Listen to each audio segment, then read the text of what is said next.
I get a call from somebody from Lucasfilm. They're like, "Oh yeah, hey, we have this for you," and I'm like, "Sure." I'm like, Okay. Who's this? Who's messing with me, right?" And they're like, "Yeah, no, it's Lucasfilm," and I'm like, "Sure, it is." And they're like, "No, this is Lucasfilm," and I stopped, and I'm like, "Are you serious?" And then was just shocked, and they're like, "Hey, you need to, we need to send you some docs. You need to sign them, NDA, send them back. Once we have access to that and we approve it, then we'll open up your portal and." Then you go in there and you read the script. I'm in this portal and I'm like, oh my God, I can't believe this script and so forth. Meddler's Corner! Yeah, tune in, let's go! Dropping into a galaxy far away, talking cosplayers and the roles they play. From the actors to the prop makers' art, every single fan plays a vital part. We hit the movies and the latest shows, the biggest fan cast everybody knows. Step into the corner, let the force ignite. Meddler's Corner, bringing Star Wars to life. We hit the movies and the latest shows, the biggest fan cast everybody knows. Step into the corner, let the force ignite. Meddler's Corner, bringing Star Wars to life.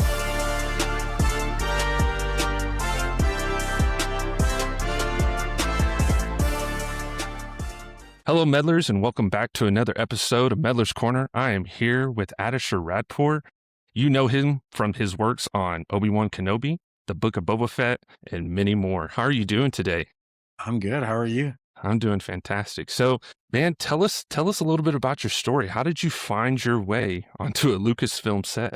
I'll make a long story really short. I mean, I grew up a Star Wars fan, Star Wars fiend, so I was at Star Wars in 1977. I was a kid, my family was here on vacation, right? And Mhm.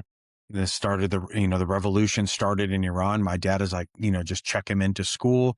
My sister and I stayed. He goes back to see what's going on. And he's like, no, no, no, it's happening. So they're just going to stay there. My cousin's like, great. I'm going to take him to a movie. Went to Star Wars. I was like, crap, are you kidding me? And then just from then on, I just watched Star Wars hundreds of times. It's, people say they watch it a lot. There was 1 month on the movie channel that they played Star Wars every other movie. So they played a movie, played Star Wars, played a movie. And I watched it every time. And my mom was like, oh my God, how many times can you watch this movie? Like as many times as they play. So that kind of always had my interest in it. And then, I went to USC. So, same as, George Lucas, same alma mater and all that other stuff. And, and then they started making the prequels and, I was like, wow, this is incredible. And the sequels and Rogue One and, that kind of stuff. I'm like, oh my God, Star Wars is getting a new life. And at the time, I had transitioned. So I was playing polo professionally and I had a tech company. And in the tech company, I started it before there was any tech. So we would go to people and say, hey, we got to get your email. Like, what's email? We would tell them what it is. It's like, it's a gimmick. It's going to go away. I mean, this is what was going on. But I transitioned over to more stunts, and horses and stuff like that. In about 2008. I had done some work a little bit before that. I was riding the horse during the USC football games. I would always get, asked, hey, you should do this. You got great stage presence and so forth. I never took it seriously. I didn't think it was a serious option because everybody wants to be an actor. Everybody wants to be a runway model, an actor, an athlete. I was lucky, I was an athlete. I was doing my thing. So that was fun. But in 2008, I transitioned over and all of a sudden I went to the bottom of the barrel and I was like learning every different aspect of the business, even though I had a lot of friends, I still do, that are very well connected to the upper levels of some of the studio stuff. So they would ask me, they're like, hey, Ardeshir, we can fast track this for you. And I said, no.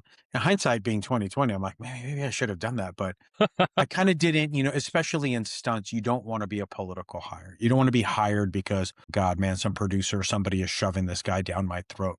So I kind of really wanted to be a little bit more earn my keep. So 2 years into it, I was like, oh my God, what choice did I make? I didn't have anybody helping me out in stunts. I didn't know. In fact, there was, some people that were like, yeah, we got to get him out of here. He rides horses. He knows weapons. He speaks another language. It's just not, maybe we'll lose jobs. And I heard that. I mean, there were some people that specifically told me that. And I was like, wow.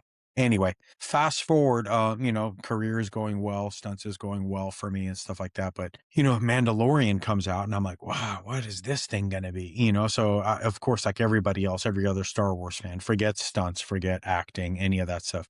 And I was like, wow, man, this is going to be a kicker. This one is going to relaunch, Star Wars at a different level, kind of like what Rogue One did. But I thought with Favreau and Filoni and these guys involved in this is going to be a different animal. So I love those guys and what they're doing. So yeah, so now you fast forward, I'm getting some acting parts, and there was always a joke with me that I said, hey, if there was a Zoroastrian kid who came to America, it was Tommy Trojan, played Polo, and I went and auditioned for that part, they were like, you don't look like him, right? So I wouldn't have gotten it. But anyway, so when there was times when I was on set and people, they're like, hey, he can deliver lines. Can you deliver these lines? I would do it. They're like, wow, you have acting training? And I'm like, yeah, kind of. I'd sit and I'd watch some of these phenomenal actors that I was working with. I wouldn't go to the break room. I wouldn't go to holding or wherever we were supposed to go. I would just sit there and watch these guys and get advice from them, whoever these actors were, be it like, say, Ed Harris or Anthony Hopkins, those guys, these tiny moments that you get to talk to them. I would always ask them specific advice and like, just don't act. Like, if you're acting, you already failed. And I was like, wow, it's just consistently I would hear this. So yeah, so then fast forward, and Book of Boba Fett is coming up, and coordinator that I knew his family, and I have a tremendous amount of respect for him and his family. These guys are some of the most talented people you'll ever meet in your life. JJ Dashnaw, he put my name in.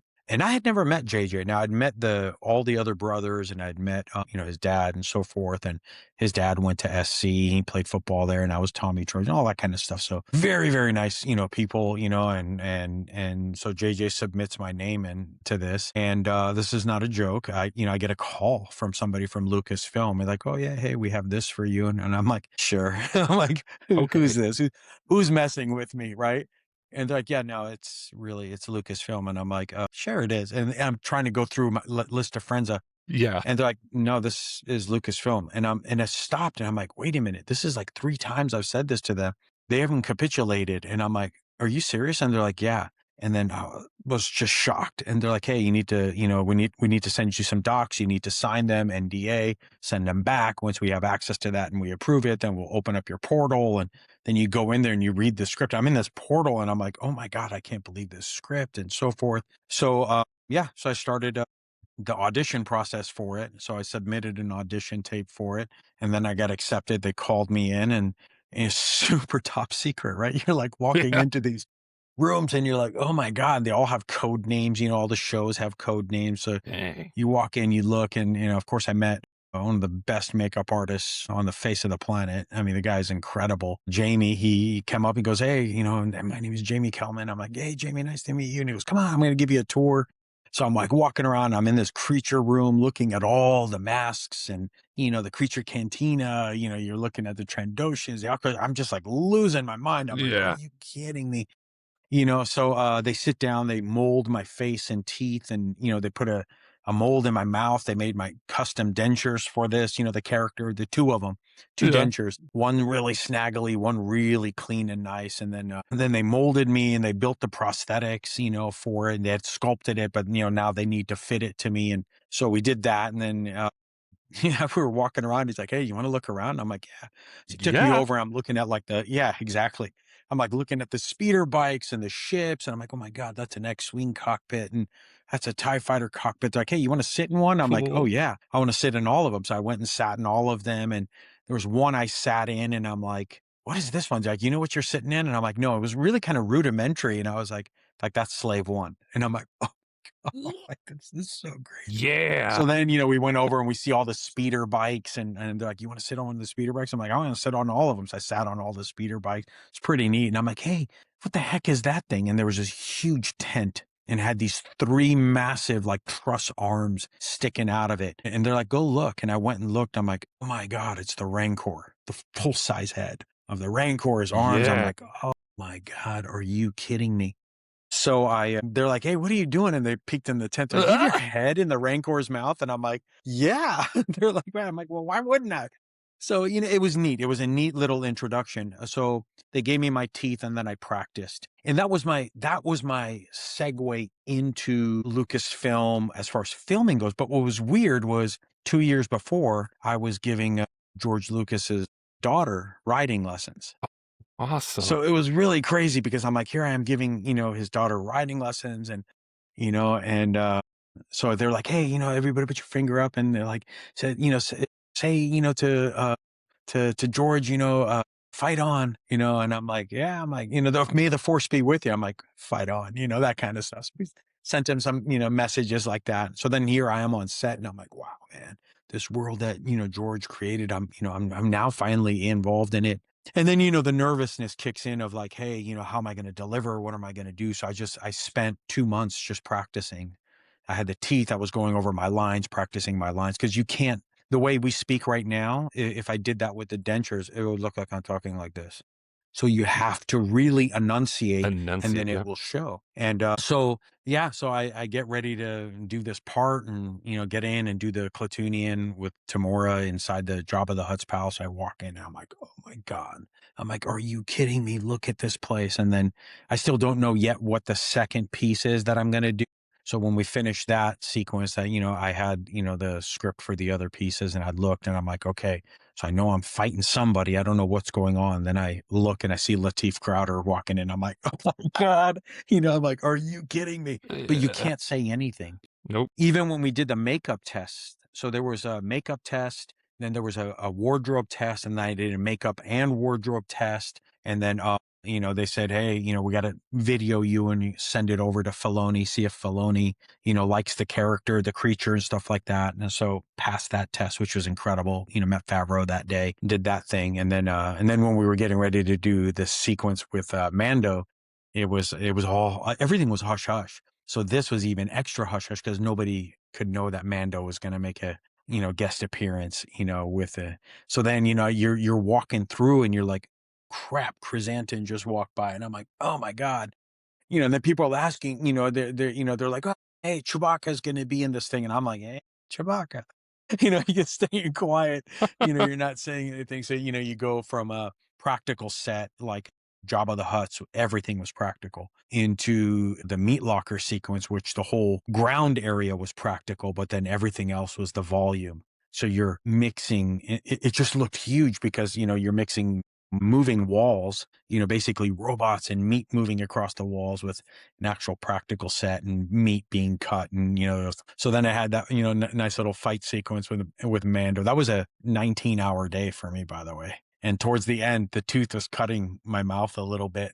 So you can kind of I can still hear in one of the pieces of dialogue that I have, but yeah, I'm straining. I'm talking because the inside was getting cut. Yeah. So Yeah. So that what was the intro. what you were telling us like a little bit about like you're seeing all these things and I feel like you were just walking through the archives and walking through history Yeah. of everything Star Wars. What were some of the rules like within, I mean, if you could tell us a little bit about that NDA, like if this was to get leaked, is it just you lose your part completely, or is it like Disney just comes So down? yeah, so here's the thing. Like when you're on a film set, there is a etiquette, and in particular with stunts. With the actors, let's say you have, your tier one actors, I'm not going to say that there's a tier one and next level, but Mhm. let's say you have your A-lister and then you have the supporting cast, that kind of stuff. And then you have background actors and so forth. With background, they don't allow their cell phones or any that type of, devices around. So they can keep an eye on that. Even though some sets I've been on, you'll see background. They'll have even if it's a high profile set, say like Westworld. I was on Westworld. Some of these background guys, they would pull out their phones and, they would take photos and videos and then they would get fired. So on the first day of Westworld, like 30 people got fired because of that. It's just Whoa. stupid. I don't know why. Yeah, I don't know why somebody would do that. So when you're on something like, let's say Avatar, so on Avatar, all the Avatar sequels, your phone is supposed to be taken away. But with stunts, they trusted us. And a lot of times they put a little tape like right across just the camera lenses and you can't touch them. With us, they didn't do that with core stunts and stuff. They trust us. They're like, hey, we hired you. You're a professional. You're here. So keep your mouth shut. Don't do that kind of stuff. And you'll see with, I'd like to think it's 100%, but nothing is ever 100%. But when the coordinators say like, in this particular case, let's say JJ Dashnell or Jojo Eusebio from Obi-Wan or George Cottle on Skeleton Crew, they trust you. They're like, Mhm. I brought you in for a particular reason. So, if you do something to damage, their trust in you, it means that you damage more than their trust in you. You damage the trust of the production Mm. into them. So So, it could be a career ending. for sure. And it should be. So in this particular case, Like with Avatar, Garrett Warren trusted me with a lot of stuff because I had access to everything and everybody. So I'm training like Zoe and Sigourney Weaver and all the kids and all of them. So you want to behave appropriately. You want to make sure you're doing everything appropriately. So I said, hey, if we were going to document something, they went and got me a camera that they only had access to. So there's no way to get the content off of it unless they took it off of it. And then I could record it and show them, hey, this is what's going on. But I had my phone with me. I could have done that, but I wouldn't do that. And same thing with, say, Book of Boba Fett. Book of Boba Fett being my first one. So for me, I'm indebted to JJ forever.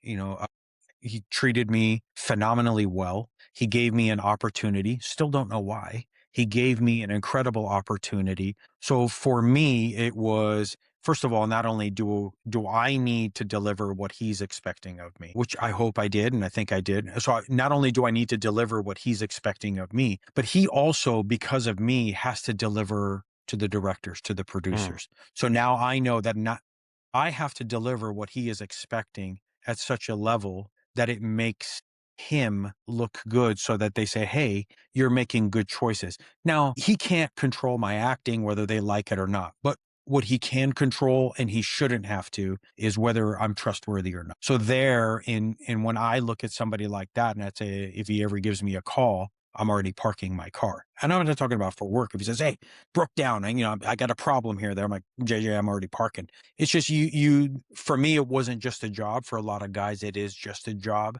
But when it's not just a job, you look and you say, if I am indebted to you in this particular way, well, why would I do that by leaking an image or saying something stupid? Right. And a lot of people do. They kind of feel like they have to constantly tell everybody, hey, I'm on set working, set life, stunt life, all this crap. Why do you do that? If you're working, work, be quiet, do your job. You're already not going to be able to deliver 100%. So you're trying to push to, 97, 98, 99.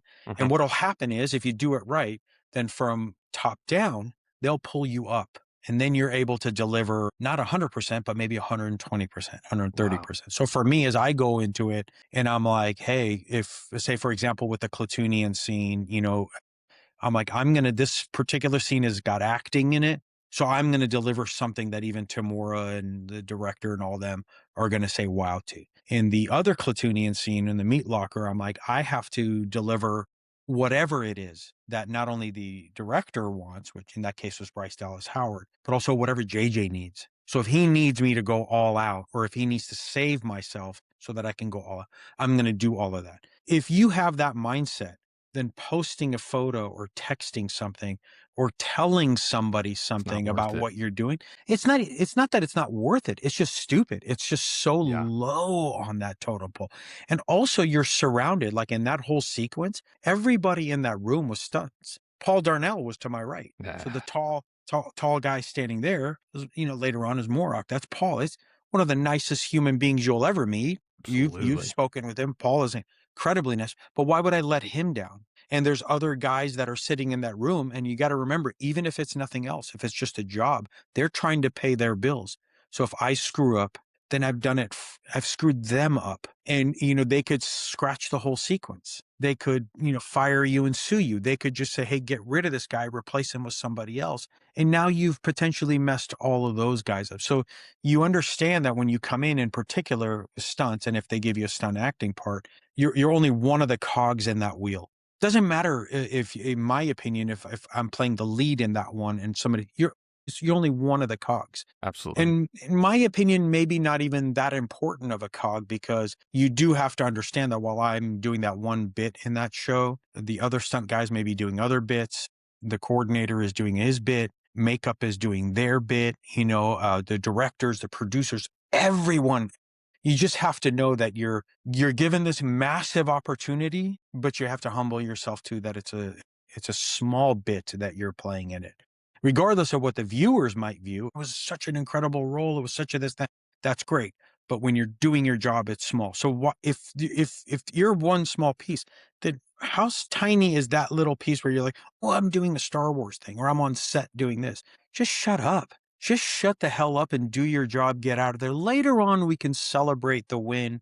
We can celebrate what we were a part of. I celebrate being a part of Star Wars every single day. You know what I mean? But there's other shows that I'm, involved in. And then that, of course, led to working on Obi-Wan, same level of trust, and then they brought me in to stay full and go with them for the full run. And then, then I've got people like Deborah Chow or, Ewan or, Hayden and them saying, hey, what would the clones do here? What would they do there? Like, go get Ardeshir, he knows.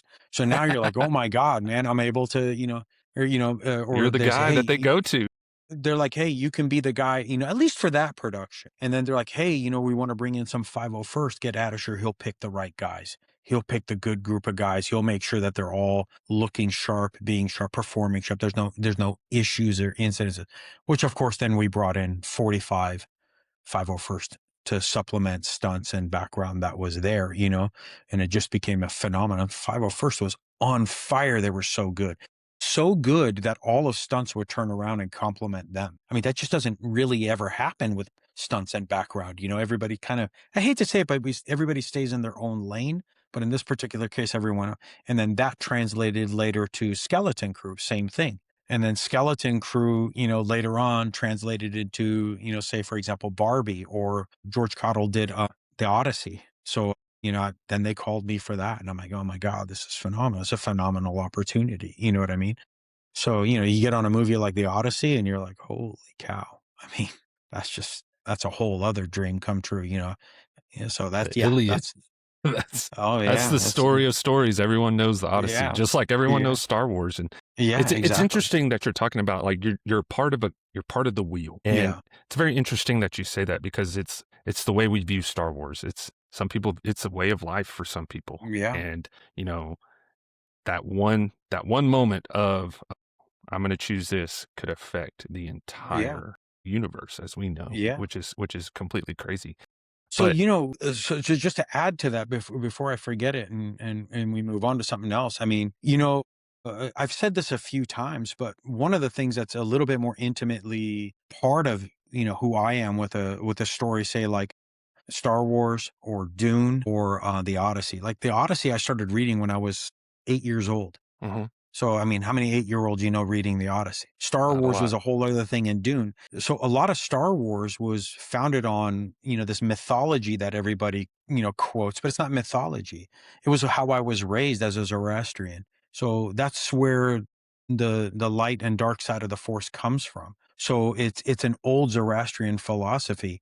And so for me, even when I approach working on set, I don't lie, I don't cheat, I don't steal, and I live by good words, good thoughts, good deeds. And I don't have to have somebody do something good for me to return that favor to them. I've gone out countless times when people can't see me, not 501st, but I'll be sitting at a table and I'll see a table of veterans and I'm like, just send me their bill and don't even tell them who.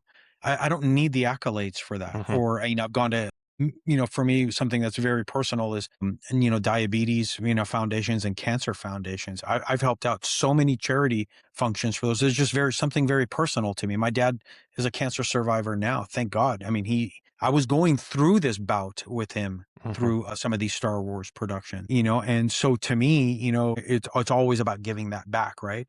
So it is that decision that you make. Like I may do something right and it may not sit well with somebody else. That's okay. I'm still going to do what I'm going to do that is right. And not what I feel is right, but is it right? I may feel like I don't want to do it, but it's got to be the right thing. And I feel like that's kind of a little bit of that balance that you see we're trying to find in Star Wars, right?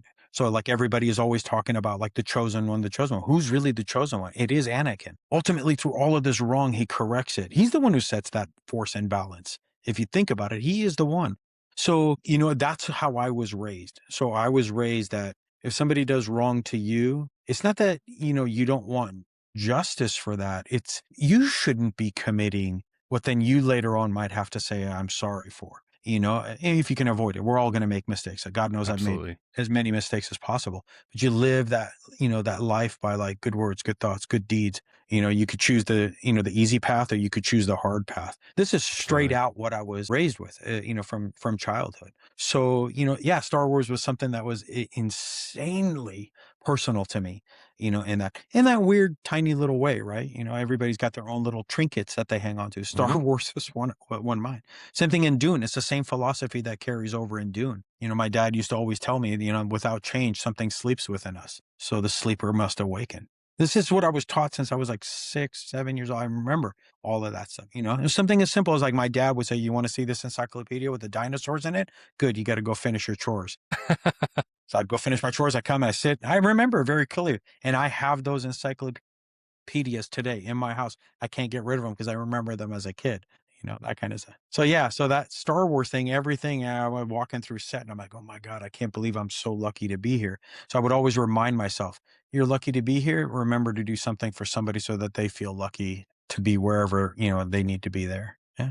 So very incredible that you have that outlook right there. So that moment, I want to talk about Obi-Wan Kenobi series a little bit. So yeah. You had an iconic role. You were a 501st Legion trooper.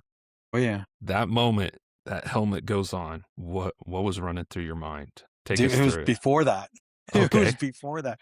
So I got to tell you a funny story. So I was sitting there and I heard this. Somebody was talking like, oh yeah, the 501st clone outfits are done, and I'm like, what? So I went over and I talked to Deborah. I go, I gotta ask you a question.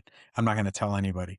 Are we gonna have an Order 66 scene? She goes, yeah. And I go, I have to be a part of it. She goes, okay. So then I go over to the coordinator. I'm like, hey, listen, I go, Order 66. They're like, yeah, you're coming in on it. I said, oh my God, this is incredible. Then every week on Monday, I'm like, hey guys, Order 66. It got to the point where I would come in on Monday. They're like, Ardeshir, you're in Order 66. It was a running joke with us, right? But I had to do it. It was just, we were just joking with each other about that. And I said, yeah. So the day of when we were first going to put the outfits on, so one of the sound stages was empty and wardrobe was at the other end. So I opened the door up and there's a whole group of people that's like, we've been waiting for you. All of costume and wardrobe. So They're cool. like, we've been waiting for you. And I was like, out of my way. Give me the helmet. Give me the costume. And they're like, that one is yours. So, we wore a couple of them, but they opened up the helmet and I pulled it out. I said, oh my God, are you kidding me? Because it had only been CGI.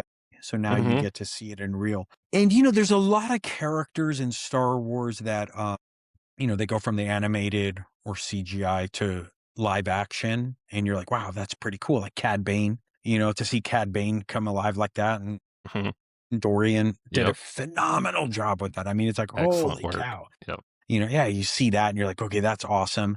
Mando, you didn't have any reference for. So when you saw him way he's supposed to be, right? But Boba Fett, we did. So when we saw Boba Fett come back, we're like, yeah, Boba Fett's back. The 501st clones were special because we had tons of clones, but these are the ones that marched with Anakin. Yeah, these are. And if the whole thing is about Anakin, the 501st, these guys were the ones that went in there, right? So to me, they were like the stormtroopers on the Tantive. When they bust in, here it is. We're gonna get some done. And it was crazy because when we first put on the outfits, I was just like standing in front of the mirror. I'm like, oh my God. I was gonna lose my mind. I'm like, this is insane that we get to see them. And so, then it's the environment. So it's not just the outfits, but we went into the volume and the whole Jedi temple the floor stuff had been built out inside. So the bridge and all this other stuff. And then it's surrounded by the volume, making it, to where you see the walls and the floors were blue and they would CG them in, but then everything else was actually, I'm like, my Lord, we are in the temple. I'm like, this is unfreaking believable with the walls and stuff like that. And then the kids came in and Ming Q came in and she was, the one protecting when we attacked. So we were all doing multiple sequences in there, just running in and shooting and then marching, switching places, marching, there's a whole lot we shot that didn't make it. But here's the thing. So now you're in this outfit and now you're looking at the temple and you're seeing your gauntlet and you're looking at the temple and you're like, you're looking around and they started playing the music so loud. So they're playing. And while we're shooting that sequence, they're playing Anakin's Temple March. So just imagine. So we're hearing this loud. It's goosebumps. And I'm like, ugh. And these kids were 8 years old. They're legit 8-year-old kids. They were so freaking cute. And they were so sweet. And they were so game on. I mean, we walked by them. We're like, we'd look at them and they'd go, Sorry, you you know, gotta go. so everybody got into it. They got into it. And so we just had a lot of fun shooting it. And then, we had to come back and shoot all the different plates. So there's just multiple plates of us getting shot and killed. And so as a 501st member, you'll appreciate this. When we shot the thing, I walked up to Hayden and I said, "Hey, Hayden, I got a gift for you." So I gave him the all garrison Vader coin from California garrisons. So I gave him that, and then another Vader coin. And he's like, "Oh my God, this is awesome!" He took it. And he's like, gives me a hug, and we're talking. And then I said, "Hey, I got an idea." He goes, "What's that?" And I go, "We should take a team photo." He goes, "Oh my God, that's brilliant!" So that picture, Yeah. this one here, Uh-huh. and then so this is the one with us wearing the helmets, but down below is the little cutout. So we took the picture, and typical of like 501st, I was like, "Hey, let's do a buckets off." He's like, Yeah. "Oh, that's a great idea." So we took that one, and then one with Deborah Chow, and so that's how that picture came about. I was like, "We should take a team photo." So I'm like, "Yeah, I mean, this is like a dream come true." And then of course, you get the photo, and you can't do anything with it for a year, until of course it airs, and then I'm like, literally, it aired, and I put that up. I was like, "Boom!" I said, "It's up." Once it aired. So then that came out and it was just phenomenal. But the other phenomenal experience I had was May the 4th. Because May the 4th was the day that I did that checkpoint scene with the laser gate, Mhm. and Freck comes up and stops. That Yep. stormtrooper that stops him is me. So that was May the 4th. So, That is 501st is like, "Hey, you got to get together. We got to do this May the 4th thing." I'm like, "Guys, I'm doing the most May the 4th damn Yeah. thing anybody can do." I mean, it was unreal. It was unreal. And then I had a whole ton of other experiences there. Good friend of mine, we'd worked on Avatar together. Tom was a Vader. So, I'd get to watch him do the fight sequences with Obi-Wan Ross, who was doubling him. Phenomenal just to see those sequences in person. I got to see that end fight in a previs, that stunts we had done, way before you get to shooting it so that they can see. It's called a previs. So we did a previs of it, and Deborah Chow and the stunt coordinator and a bunch of guys were like, "Hey, go show Ardeshir." And they're like, "Go show." And they're like, and they looked at me and they're like, "You talk about this. There's only like 6 of us that know about this. So like 6 or 7 of us. So we'll know." And I said, "No problem." I'm watching the sequence and they have all this music over it and voiceover from Revenge of the Sith and so forth. And you just tears coming down my face. And they're like, "That's our audience." They're like, "We nailed it. That's our audience." And if you notice, that fight sequence nails it. So they said, "What do So you think?" a little bit, I want to add something to that. So Yeah. I was an EMT at the time when Obi-Wan, that series came out. And I had just recently had lost my medic partner and developed PTSD through that. Went through a very traumatic experience. And my medic partner absolutely loved Star Wars. We were huge Star Wars fans. Yeah. And you're talking about how emotional that scene was. So I remember watching it. And when Anakin says, or when Vader says, "You didn't kill Anakin Skywalker, I did." I just remember breaking down crying. I was like, "Oh my So God." ready? So when that sequence is going, there's no voiceover for that part. So they said, "What do you think?" I said, "He's trying to kill Anakin Skywalker as much as he's trying to kill Obi-Wan." And they were like, so then later we were shooting that piece and I'm watching this whole thing. I didn't know what was going to be said, and he goes, "I'm not your failure." He goes, "You didn't kill Anakin Skywalker. I did." I go, "I said that." I was like, right on. So then, I watched the filming of that, the whole sequence where, Obi-Wan falls, he's covered with Mm, the rocks, and then that mhm. Vader push and all that stuff. But then, you figure since you've seen this, it's going to be spoiled for you. It's not. It looks very different when we're filming it. It's blue screen. There's rocks, and then, you cut, and all that other stuff. When I was watching it, it hit me again. And because one of the brilliant things I thought was how it was Hayden's voice, mechanical voice, James Earl Jones' voice Yes. going back in. And when you heard James Earl Jones's voice transition in and out through the mechanical in Hayden, you just lost it. Yeah, dude. And then also too, what they did, I remember watching, like, I think it was in the gallery or something, the after the show stuff, where they said that Ewan was just like, we were just seeing what the lightsabers were doing and Yeah. how the lights, and we didn't make anything of it. It just happened to be like that, where the lights would turn blue or be red on his face. It's like total goosebump moment too, with just that effect too. Oh my gosh. Yeah. So seeing that in person, let me tell you. So just for the fans out there, I asked one of the VFX guys, I said, how much work are you going to have to do on these sabers? He's like, not a lot. He goes, maybe the tips. That's how lit up they are. Whoa. Okay. So there's that corridor scene right before we get to the water sequence in that base. Yeah. So I'd line up in the corridor, and Ewan was in front of me, and there was one of the other stormtroopers was next to me, and we'd like look and we'd wait for our sequence, and Ewan would light up his lightsaber, and it would light up, and immediately inside the kid in me would kick out. I'm like, oh, wow, that's so real. How cool that is. And I'm like, oh my God. I'm like, we're working. You know what I mean? So, you put your helmet on, you get in there, he cuts you and he does all that stuff. And then I come back and I remember looking at, and Ewan and Hayden, there's something very, if Star Wars fans need to hear this, then they need to hear this. But I will tell you something about Ewan and Hayden that I personally myself saw, which is phenomenal. These two transform into their characters so phenomenally well that when they do, you don't see, like when he's Obi-Wan, you can't see Ewan McGregor. It's crazy. He'll walk by you and you'll talk to him and like he's Ewan and he's like the nicest guy. That's like Obi-Wan phenomenally Kenobi. Nice guy. But then when he would line up and he's Obi-Wan, you're like, holy shit. So I remember walking up to him. I'm like, Ewan, I said 1,000 years and 1,000 galaxies, they couldn't have found a better Obi-Wan Kenobi than you. And it was crazy because then later on I saw it with Hayden. Hayden walked in. He's like the most soft-spoken, the most gentle, like personality. His demeanor is so humble and so nice and so kind. So we walk up and we're talking. He's like, oh my God, guys. He's like, it's really nice to see you and this and that. And he's like, yeah. And I remember he walked by us and I looked and I said, Hayden, and we were in the clone outfits. And he goes, man, last time I did this, he goes, I was alone. There was no one around. I look around, just blue in a ramp. And I walked up and then later on they put in these clones. So he was coming and looking at us and we're looking at him like, oh crap, it's Darth Vader. That is the dude. Yeah. So, he comes up and he's tall and he'd really buffed out for this thing and he had the scar on his face and everything. So he walks up and I looked at him and I go, Hayden. And he goes, yeah. I go, let's finish this. And he's like, and he just like looks and he goes, yeah, he's just still Hayden. And he's like, yeah.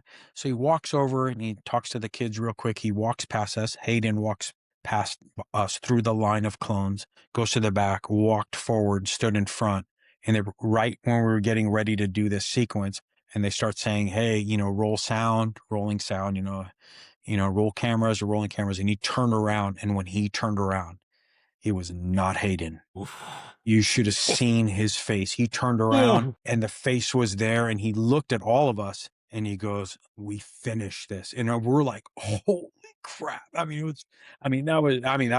was Lord Vader, because you got to remember, he's not even Anakin Skywalker at that point. Mm-hmm. He's been now Lord Vader on Palpatine's orders, right? So just think about him as Hayden going from being Anakin to Vader. Right, because it's right after he leaves Padme. We're not talking about now when we're filming, but in the timeline. So that actor has to put himself where he was with Padme, then go into the Anakin.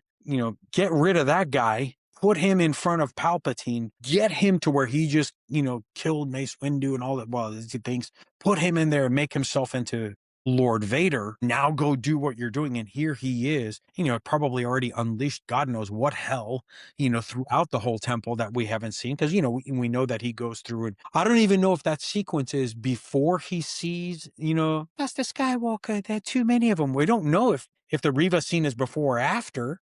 Right. So, So in that particular moment when he just turned around and his face, he's got such a great face, just turns around and the hair and all the stuff, we looked and I was like, holy shit.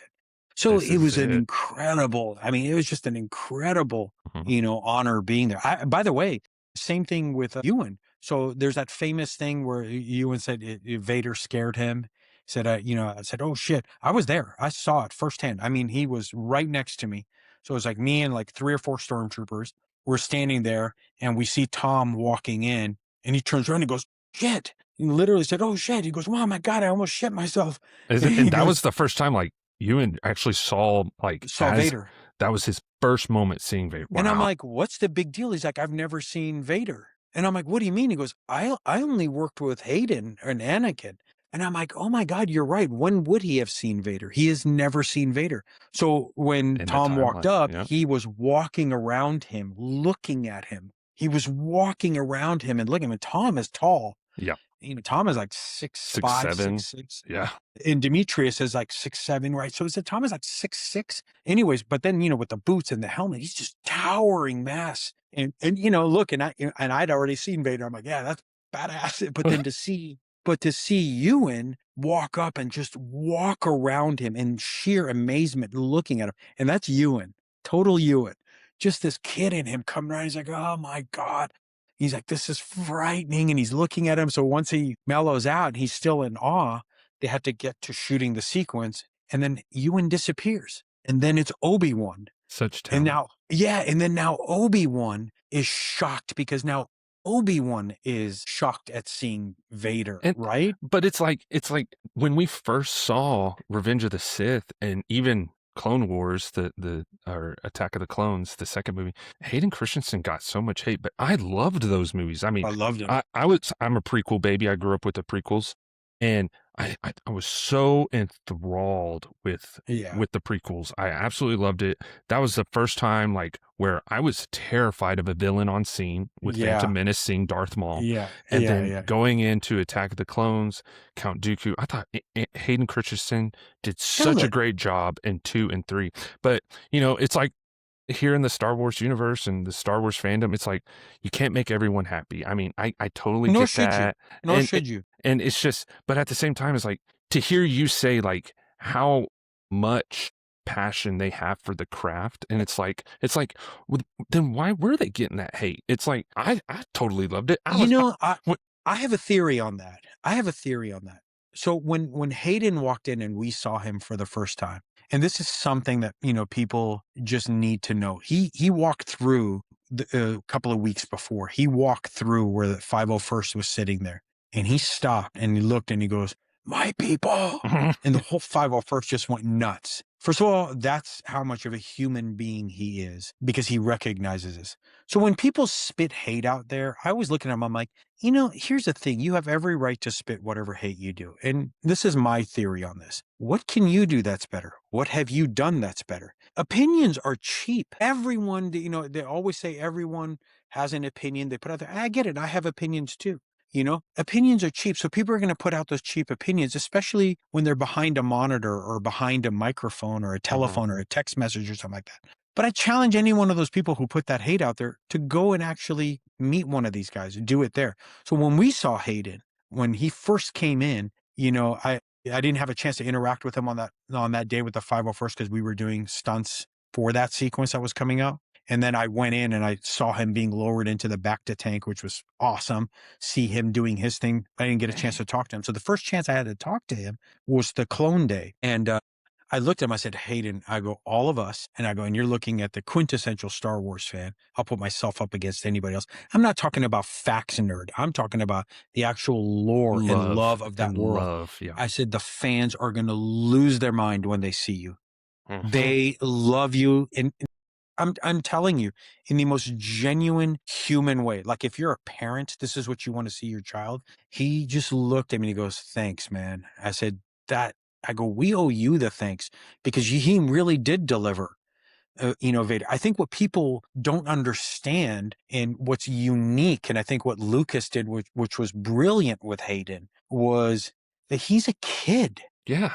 You got to remember, he's not Vader yet. He's a child. The dipshit in high school playing football, losing his girlfriend, you know, crashing his car, coming home late, getting in trouble with his friends. He's not yet joined, you know, the army to become that 82nd Airborne or that Marine recon guy who then becomes, you know, a Medal of Honor winner. Stone Cold, yes. He hasn't gone through that. He's a kid who's, you know, he's got his issues. So they're expecting to see Vader. I'm like, but that's a fool's mistake, right? Yep.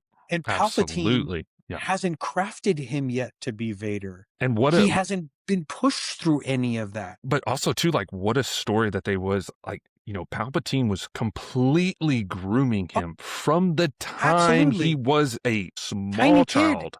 Yeah, from a tiny He kid. says it. We will be watching your career with great Mhm, interest. Right. So people, I think what happened is they had this vision that, he was going to be the high school jock asshole, mhm. but that really wouldn't have made an interesting Vader story, right? Because if he's this sweet kid and you look at him, you go, how did he go from this to this? Yep. It's the How did he ultimate. go from, It's how yes, George the George ultimate. talk he talks about the hero, and it's even Yeah. in the Iliad. You Right. have, they call it that hero chart. There's that Right. mentor, and then the rise of the hero, and then the That's right. fall of the hero. What makes a That's better right. story?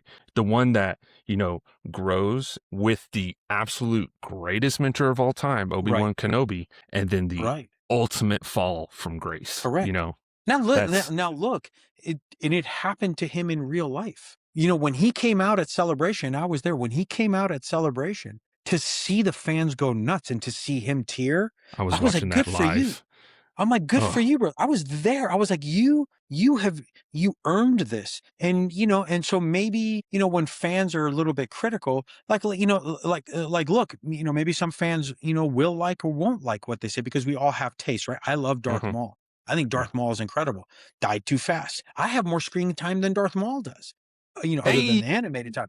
I'm like, are you kidding me? I have more screen time than Darth Maul has. And how many people know of my character? Zero, whatever. Who cares? You look at the impact that a performer like Ray Park is able to deliver as Darth Maul. This is before Sam Witwer and all of these guys came in with this new stuff, right? So he sets a standard. But now look what Sam is able to do with Darth Maul. give it a Sam has voice. paid such an incredible respect to the weight of that character that we lost so quick, Absolutely. right? So Absolutely. you look at this lore. So I'll say something about Hayden. To me, the best part of Ahsoka was the Hayden and Ahsoka interactions. Now, Ahsoka series, a bunch of people might say, I like this character, I like that character. That's what's beautiful about it. Love what you love. Pick the one that is your particular hero. Pick the one that you think is the piece that, that's what's beautiful about the Star Wars world is it's big enough so everyone can associate, with a character. Like to me, when people ask me what's my favorite Star Wars movie, I go, well, to me, Star Wars Empire Strikes Back, Return of the Jedi are one movie. It's one movie. So to me, that's my favorite movie. And then Rogue One and, and so forth.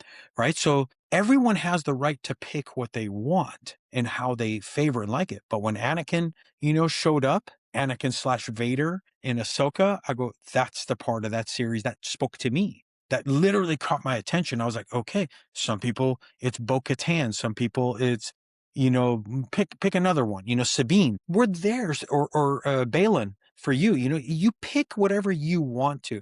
But when I saw Hayden come out there and he's having that interaction throughout the Clone Wars, and the young Ahsoka, and then with Ahsoka on the bridge, and you have wham, and he cuts the, I was like, oh, and to see him walking, and he's Anakin, but then it transitions to Vader. I mean, So good. I don't know that Star Wars gets better than watching those transitions. You know what I mean? To see that, and to me, it was the same thing when I in Book of Boba Fett, when I saw Timura, I saw him in person, okay, in the Boba Fett outfit. It was not a guy in a costume. He's Boba Fett. Now, somebody that I'm good friends with, Dickie Beer, he was Boba Fett in Return of the Jedi. So you can look at him and be like, he's Boba Fett. He went into Sarlacc. Yeah. JJ came out of Sarlacc. They're Mhm. Boba Fett. When you see, that end fight sequence with, with Mando and Boba, think it's Latif and JJ doing that sequence. I was like, oh crap, this is what I was waiting for the whole, damn series, and I'm in it. I'm like, look at that. You're seeing that Boba Fett come alive the way they want. Cad Bane, to me, Cad Bane in the animated series was just another character that I watched. But in that series, when I saw Cad and what Dorian did with Cad, I was like, holy crap, he became so everyone has the right to pick what they want and, don't want, Absolutely. like look at Ewan. Ewan was a phenomenal pick for being Obi-Wan. Watch Ewan's prior work to Obi-Wan. Would you have thought he would have been Alec Guinness? There's no way to read that. Nope. Yep. But the person looking for it was like, I'm not looking to replace Alec Guinness. I need to replace young Alec Guinness. Like what he would have been as, like a schmuck kid trying to become a Jedi. and they did a good job. And, and then Liam was there as Qui-Gon to bring him up. And then same thing with Hayden. And now when you see that rivalry, you're like, wow, crap. And by the way, the haters, like, what's there to hate between the fight sequence between Exactly. Obi-Wan and Qui-Gon and Maul? I mean, we got the same thing with Hayden and Ewan in Revenge of the Sith. I'm like, you still haven't matched those fights. Nope. That's the greatest lightsaber fight of all time. Holy crap. You still haven't matched those two lightsaber fights and their soundtracks. That's Star Wars. If you don't like it, here's my suggestion. Plenty of other shows to watch. Instead of sitting there and trying to criticize other people's dreams, go make one or go watch something else. And if you don't like it, you don't like it. That's all there's to it. But here's the thing, too, to add on to that. I guarantee you I could take a non-Star Wars fan and I could show them that clip and they know what that scene is, though. Exactly. Or that sound. Mm-hmm. Yeah. And by the way, let me tell you something. I for me, like my taste, I hope it's not offensive to anybody. I wasn't a big fan of Acolyte. There were some really good sequences in it. Like I thought the fight sequences were awesome. Manny did a good job. The actress did a good job. Forget the name. But the story didn't resonate well with me. I didn't like it. I watched it and I was like, okay. So that kind of scared me for Skeleton Crew. And I was in Skeleton Crew and Skeleton Crew came out and I thought, man, that was a Babe Ruth moment. They pointed and whap, knocked that out of the park. Yep. And what part of Skeleton Crew in any way follows what you see in the regular Star Wars world? Slim to none, because it's a whole other, this is what's going on in Florida. This is what's going on in California. That was it. Same creatures. They're doing their own thing. And I thought Skeleton Crew was phenomenal because it was just a fun journey. Yeah. Everybody wanted stormtroopers and this. I'm like, no, it's not. It's kids playing with the trash can lids and sticks going in on the an backyard. Adventure, wanting a sense of adventure. Exactly, and they captured that Star Wars world. I saw Neil in person. I'm like, how's this gonna play? Man, he killed it. Neil became like everyone's favorite. Like, I love Neil. Who doesn't like Neil? I'm like, are you kidding me? And the wolf. I saw that wolf. And I was like, oh my God, Star Wars fans are going to lose their mind because we hadn't seen him since the original Star Wars in the cantina, and then they replaced him. And here he is standing in front of us walking out. I'm like, oh crap, he's huge. And, all the guns and everything. I was like, man, this is so, to me, Skeleton Crew is another one that was just amazing. You know what I mean? I loved, all the, sequels, with the Skywalker trilogy. I still call them Skywalker trilogy, but with Rey, I liked him. I wasn't a huge fan of the arc in Last Jedi. Two of my friends love it. They think it's the best one. I'm like, good for you. I thought but I loved, Force Awakens. It was like, oh, it's repeating the same thing. I'm like, who cares? How many times has that story been repeated? Still Star Wars. Dude, right after World War I, they had World War II. I'm like, we can still have a cantina. We can still have the Falcon and so forth. So to me, I loved, all of those. And, some of them ring a little bit better. Like to me, Andor series, right up to the, to Rogue One, seamless, and I'm excited to see what they do with Mandalorian and Grogu. I'm super excited to see what's happening there. What they're going to invent for us, what they're going to give us. I mean, the trailers are, to me, it's just exploding with everything Star Wars I ever wanted. Well, as a kid and as when an your adult. Trailer opens up with the Force theme, everyone's like, okay, I'm locked in. Yeah. I mean, look what you're seeing. You're seeing snowtroopers locking and loading. You're like, oh my God, So, you see AT-ATs, you see, Sigourney as a X-Wing pilot. I can't wait to see that, So, yeah, I mean, at some point, somebody's going to walk out and be like, I hated this, I hated that. Good for you. That's awesome. We love it. Enjoy it. I mean, I'm not coming to your wedding and saying, oh, I would have done it differently. Of course I would have. You know what I mean? Who cares, The amount of work that goes in to making these movies happen from, say, Favreau and Filoni. So, well, let's say the executive producer core, right? From Disney, Kathleen Kennedy and all them, then to Favreau and Filoni, which, I think are brilliant. And then down to, say, the crews that are working on their makeup, VFX, practical effects, set design, the actors, of course, and then stunts, JJ did this. So it's going to be tier 1 stunts. I can't do anything but tier 1. It's impossible. I think he fails on a scale of 1 to 10 out of 10. So we know that's going to be phenomenal. You've got Lateef and Brandon. Holy cow. And you get the story being told by Favreau and Filoni, right? All the way down to the background. And then, so somebody's going to come out and be like, no, I didn't like that. I'm like, well, good. Go do one yourself. Let's see what you do. It's a lot of work, weeks and weeks and weeks to get 30 seconds on film. Months. Yeah. Yeah.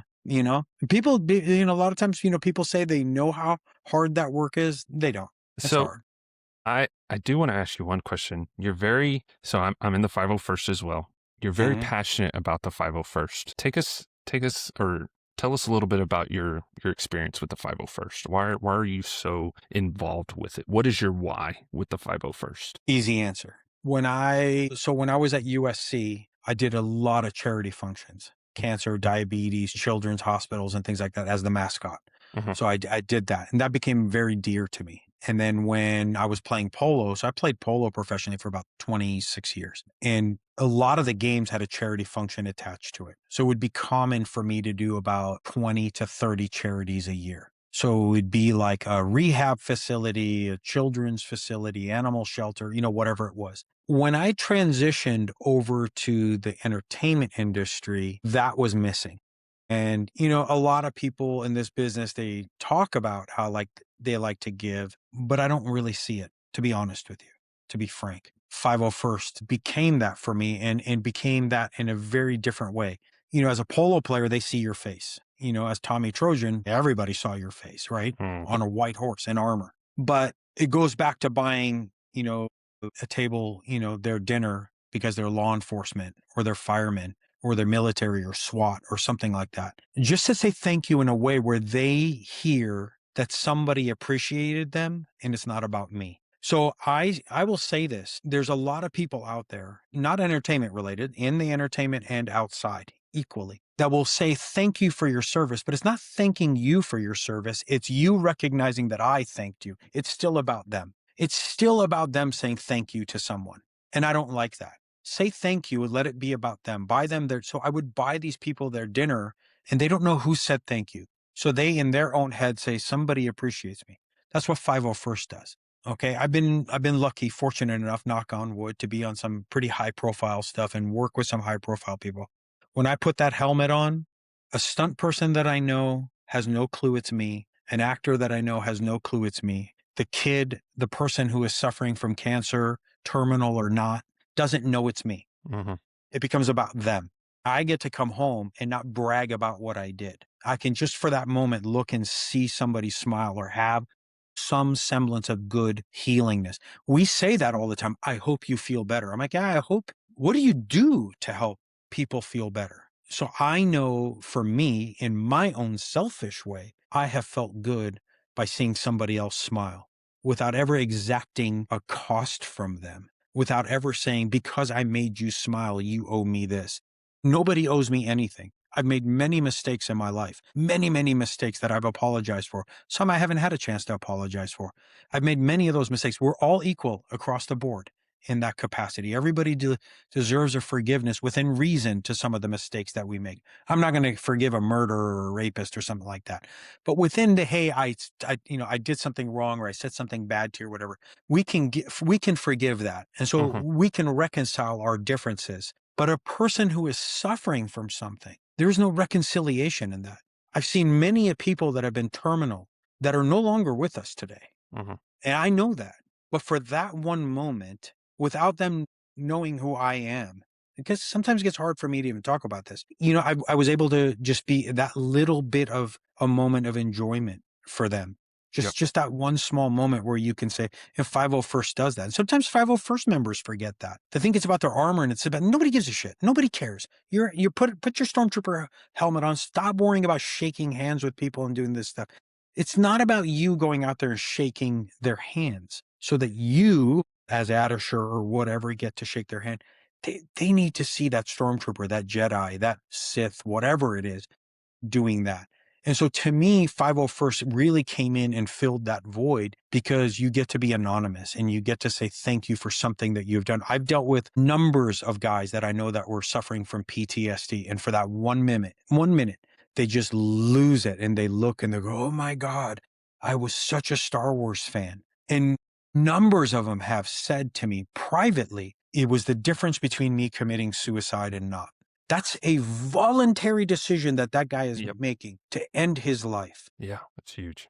See, it gets hard. It's the dude, it's the same thing with me because when I was going through PTSD, or when I still have PTSD, you just don't toss it aside and say, "Oh, I no Right, longer have it." exactly. I was having to figure out, okay, what are my triggers? What is causing me to be like this? And it was the fuel of one, I had lost who I considered my brother. I had lost someone who, when I was on that ambulance box, first responders know we see our coworkers more than we see our own family sometimes. And we had to figure out things that would take us away, and Star Wars was a way that took us away. And when I first joined the 501st, I was looking at it even before I had lost my medic partner, even when I was actually a teacher before I became Right. EMT/medic. I was like, okay, I want to be a part of something bigger than myself. Exactly. And because in college I was in service fraternities, we did a lot of charities. And then after that, it's like, what you found in your career as well. It's like, I didn't see a lot of that. And so I wanted to be a part of something. Well, so one of my good buddies who was in the 501st already, he cosplays as Palpatine and Count Dooku. He was the biggest proponent in getting me in. And I think that full circle moment for my why in the 501st was, I'll never forget, I was at RebelCon in Frisco in Texas, and a little boy came up to me. I was cosplaying as Balin, and he had his action figure Balin, and he wanted a picture with me because he thought I was Balin Skull. That awesome. was the coolest experience, and I said to myself, that's my why. If for 5 seconds, 30 seconds, 2 minutes, 3 minutes, I don't care however long, if that person thinks to themselves that they are actually in front of Balin's skull, that's enough for me. Yeah. And even when we do the hospital troops, you're seeing those people who are going through something that's greater than you. And it's the most selfless thing that someone can do, to just listen to their story. Yeah. Taking Star Wars completely out of it, you are there for 2 minutes to just let them talk. And for some of them, that's the only 2 minutes that they'll ever get. Yeah. And that is huge. And that will be forever my why in 501st. We all have our reasons. Some people are like, well, I want to make the cool cosplay. I think for me, it's like, okay, that's you. But there's a greater purpose in the 501st. There's a greater meaning behind the 501st. And it's the motto, bad guys doing good. It's the one thing where people can see, wow, that's Darth Vader. Wow, that's Boba Fett. Oh my gosh, that's a stormtrooper. They think it's that person there for that minute. And it's huge. And Star Wars is honestly one of the things that I can say, looking back, still working through my PTSD and my traumatic events. It takes me away. It's an escape. I'm also seeking professional help with that. And I highly recommend to the listeners and to the viewers out there, we don't talk a lot about mental health, and seek help. It's okay to talk to people. It's okay for sure. to talk to It's someone. not okay to not talk about it. Absolutely. So my father, one day I saw him walking. I'm like, hey, he's walking weird. And I noticed there was something completely different about him. So I said, we need to go get checked. Then found out he had cancer, and it was going to be terminal potentially. My world got rocked. This man has done so much in his life. It's unreal. His story is phenomenal. And so we go, to St. John's in Santa Monica and get hooked up with the most phenomenal doctors and nurses. So, they go in, they get the cancer out, and then they realize it's bigger than they thought. So not only they remove the cancer, but now it's spread. So he had to go in for a second surgery. They get that second surgery and they're like, hey, listen, we're going to start immunotherapy in on 5 months. He needs to heal before we do this. And it was so hard for me. So to see a man who's so strong, so frail, so much needing me. All my 501st friends were there. All my 501st friends. No disrespect to any other world, but I was not seeing people reaching out from other parts of the world saying, what can we do? What can we do to help you? There's a little bit of a dilemma that goes inside of me, because I would have broken my back for any of these other people. But when the time came, where were you guys? I needed help with this, or I needed help. Not that I'm entitled to that help. I don't mean it in that way, but you would think there was. But 501st was there. They were there and they stepped up. And then there was one night where, I brought my dad home from rehab and we were sitting there. This was like 3, 4 months later. And there was no one here. My wife at the time was my fiance, was in the Air Force. So she was away and I'm sitting here and I'm like, hey, Dad, time to go to bed. I'm helping him get up to go to bed. And he just goes limp, just died in my arms. No, nothing, no pulse, no breath, no nothing.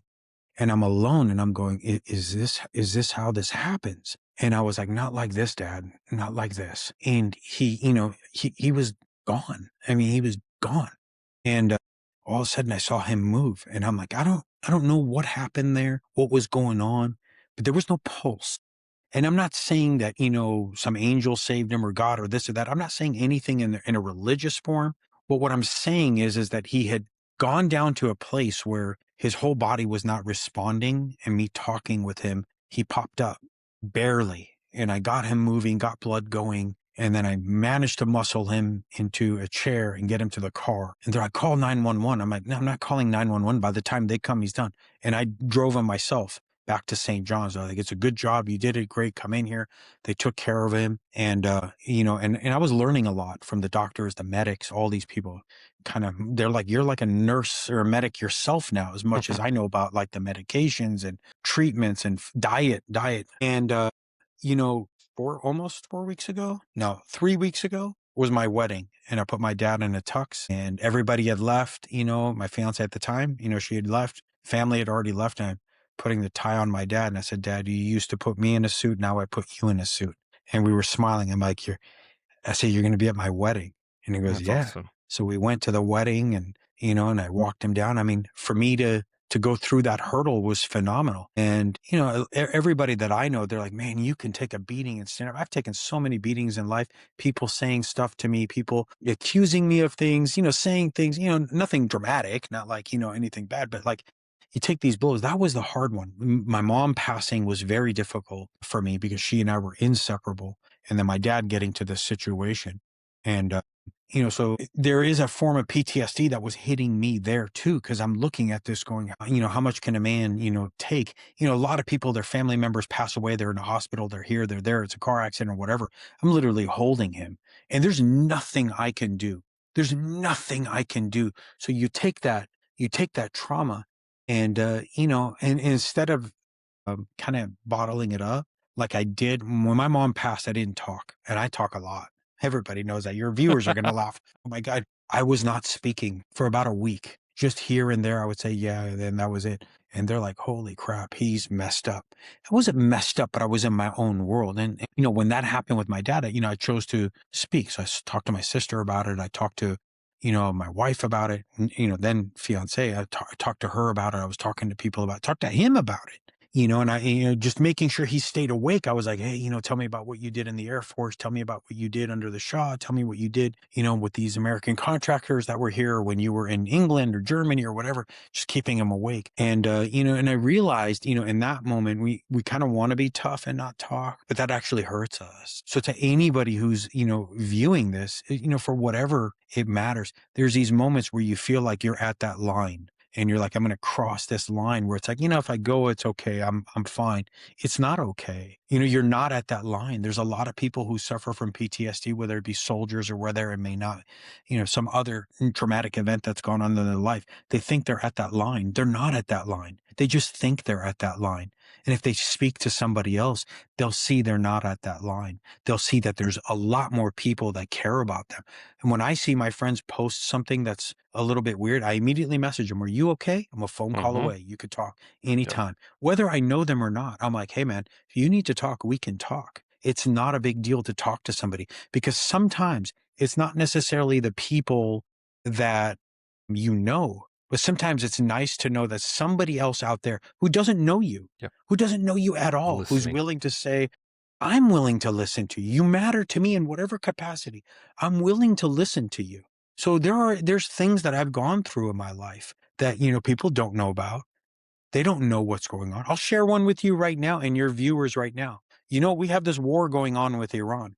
Okay. And everybody in this country says for 47 years, that country has tormented us.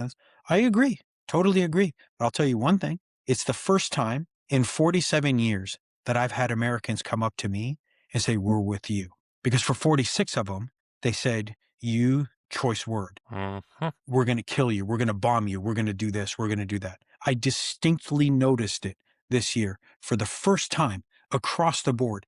My Arab friends, my Israeli friends, my American friends, my German friends, my Christian friends, my Jewish friends, my conservative friends, my liberal friends, people that I don't know that fit all of those categories. They came up and they said, we're with you guys. We hope your people are finally free. First time. Now imagine as a 7-year-old or an 8-year-old, and for 47 years, hearing that you're a piece of shit. Because what? Because I happen to be born someplace else? I've never sat for a national anthem, ever. When I was riding my horses and they were rehearsing the national anthem, I would stop, take my helmet off. If I had my helmet on, I would salute. I know the history of this country better than 90% of the people, 95% of the people that I walk by. I know what the Constitution actually means, not just a snippet of it. Yet I was told, this and that. And for the first time, I'm hearing that. I never held anybody because for that one person who walked into the street and called me a sand nigger or something like that, there were oceans of Americans who put their arm around me and said, hey, we love you, right? But now they're seeing it. Oceans of people that they were like, hey, this is one of the greatest countries, if not the greatest country in the world, for the simple reason that if there is someone who doesn't like you, if there is somebody who thinks you did wrong, all you got to do is look and you'll see oceans of people who are willing to accept you. It's just, we're just told that they don't exist. By one person who wants to tell you you're an idiot is telling you that all these other people don't. So anybody who's listening out there who feels like they're alone or they're stuck in a situation, you're not. Not even by a far cry are you alone. There's so many people that will care, that are willing to listen, that are willing to be there for you. I've had a fortunate life, but I've also made it fortunate. I chose not to listen to the negativity, not to listen to the people who put you down, who say you can't do this, you won't do this, you don't deserve this, I chose to listen to all the people who gave me those gifts. Man, if I wouldn't have had all the gifts that I've had, Boba Fett, Kenobi, Skeleton Crew, Odyssey, Avatar. So a whole lot of people, that have chose to believe in me, chose to say things. So it's there. You're going to hear, anybody who's hearing this, you're going to hear the bad things about you. It's whether you choose to put weight in them. And you don't need to put weight in that. You're going to make mistakes, and that's all right to make those mistakes. There's people who are willing to listen to you, to make sure you understand that life has, like I always told everybody, now anybody who is concerned about their life, I always tell everybody, if the shit hits the fan and it's really bad, just sell everything, go to, Bahamas and sell coconuts. How bad could be selling? You don't know anyone that's there. Here's coconut milk and get on this paddle board and go out there. You can always make a change in your life if the life you're living is not working for you. But once you decide to think of, less, Cut it changeable off. things, like Yeah. then you have no choice, then. Yeah. So that's my whole reason for 501st and a whole bunch of other things. Absolutely. Things. Yeah. So, Ardeshir, is there any projects coming up that you are excited to share with us here I know you talked about the Yeah. Odyssey. The Odyssey, yeah, I'm really excited about the Odyssey. There's something else I'm doing now that I can't talk about, so we'll have to save that. It's pretty awesome. I can't believe I'm doing it. It's pretty neat. It had a really nice, fun thing that I was doing out in Texas for a little bit on Lioness season 3, so that'll be pretty fun. Did a bunch of commercials, things like that. That was pretty cool. But Odyssey that's like a dream come true job, as So well. cool. So yeah, I'm really excited about that. And that was just to see some of the things that you get a chance to see, and you're like, wow, this is old school, real deal. Yeah. And let me tell you, Christopher Nolan is as badass as anybody is. You're That guy, you're getting a good score behind you in that movie, man. dude, let me tell you something. No kidding. Let me tell you something about Nolan. There's no video village. He's on the boat. And so we're doing those sequences and the storms and he's there. Or you're like, whoa, he's there. And you're like, okay, this is stunt team. And Wow. there's the director, there's the DP. They're holding an IMAX camera and you're like, well, not holding it, but you know what I mean? I'm like, Yeah. oh my Lord. I mean, to watch that. And, there's a lot of stuff that they did that is practical. He likes as practical can get. That's one of the things that I love about Favreau and Filoni. They'll do as much practical as they possibly can. I mean, some things, because it's a little bit different world, you have to kind of, make up, like, a Jedi temple or a ship flying, whatever it is.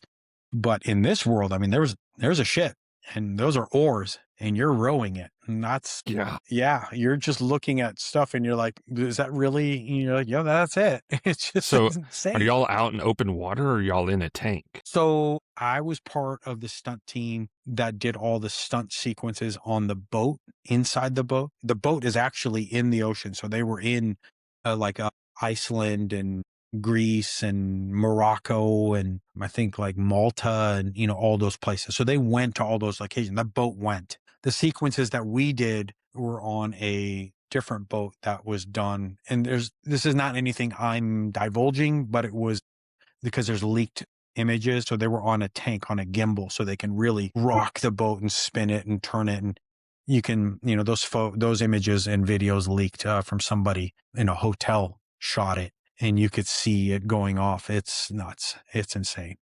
So just to be a part of that is incredible. Yeah. Yeah. Man, I can't thank you enough for joining me on this episode. It's so wonderful to hear your story. You have an incredible story to tell. It's so amazing. So amazing to hear those moments with you and Hayden, and even from the moment when you're getting your costume fit for you for the Book of Boba Fett. But I do have one final question for you. I ask you of all my folks that come on. If we were to open your garage, what vehicle from the Star Wars universe would we find? Oh man, I got so much crap in my garage. What vehicle would you find? It could be any form of transportation, planet to planet, or just streetwise. That's a tough one, man. I know listen, man, I'm a huge, TIE Fighter fan, Interceptor, TIE Fighter, Darth Vader's TIE Fighter. But love it. X-Wing steals my heart, man. Okay. X-Wing steals my heart. I would say it would be between an Interceptor TIE Fighter or an X-Wing. I mean, I love the Falcon. The Falcon to me is like, that's the epitome of it. So Falcon, but like, man, personally, it would probably be an X-Wing, just painted with Imperial colors. I like that. If somebody said red 5, checking, I'd be like, black 4 right here, man. Black 66. This is order 66, man. Black 66. And, it's so cool. I like it. Open those X foils and people are like, man, is that an Imperial crest underneath there? But like, yep. Pa, pa, pa. It's tough. That's a tough question because I love the snow speeder. The snow speeder is one of my favorites. It's look, it's right there. There it is. So I would have to say that's real tough because, and that's what I think is the beauty of, what George Lucas did, is he created so that who's your favorite character? You can't say it. You can't say who's the toughest character? You can't say it. I'd say Leia is the toughest character in all of the Star. She didn't hot take. I like it. And also, who did she not put down from minute one? Every single Tarkin, Vader, everybody. She put everybody in their place. So she's definitely the toughest character as hard. But that's a tough one because think about it. X-Wings, what color laser beams do they shoot out? Red. TIE Fighters, green. But aren't there lightsabers the other way around? I mean, it's done in a way where you just can't pick. That's a tough one. That's a good question. If I had to do one, I'd say X-Wing. Okay, fair enough. Just because I want to open up the X-Wing. Just when you start flying and then the wings open. Yeah, you're just like, man, it's going to get serious now. Whap, whap, whap, whap, whap. You're like, I like it. Dude, I was wondering, why the hell didn't they have them? Why didn't the Empire commandeer them just to contract them? They should have. Ultimate ship right there. Yeah, no. Maybe the Empire would have won if they just would have had like X-Wings, Hey, they did win. They keep coming back, Find a way. Yeah, exactly. Well, dude, thank you so much for joining me. Appreciate it. Wonderful to hear your story again. Can't thank you enough. And also congratulations to you and your new bride on your recent marriage. Yeah, she's my best friend. She's my best friend. And by the way, she's 501st, and her first outfit, Biker Scout. I saw it on the Defender page. Congratulations, yeah, Biker Scout. Solid Scout, man. Man, and she is. Let me tell you, she knows how to march and troop and look the part and all that stuff. Awesome. Yeah. Well, dude, I appreciate your. No, you're not taking my time. I appreciate your kindness and everything. So yeah, thank you for having me on. Absolutely. Goodbye, Meddlers. See y'all next time. May the force be with you. Meddler's Corner! Yeah, tune in, let's go! Dropping into a galaxy far away, talking cosplayers and the roles they play. From the actors to the prop makers' art, every single fan plays a vital part. We hit the movies and the latest shows, the biggest fan cast everybody knows. Step into the corner, let the force ignite. Meddler's Corner, bringing Star Wars to life. We hit the movies and the latest shows, the biggest fan cast everybody knows. Step into the corner, let the force ignite. Meddler's Corner, bringing Star Wars to life.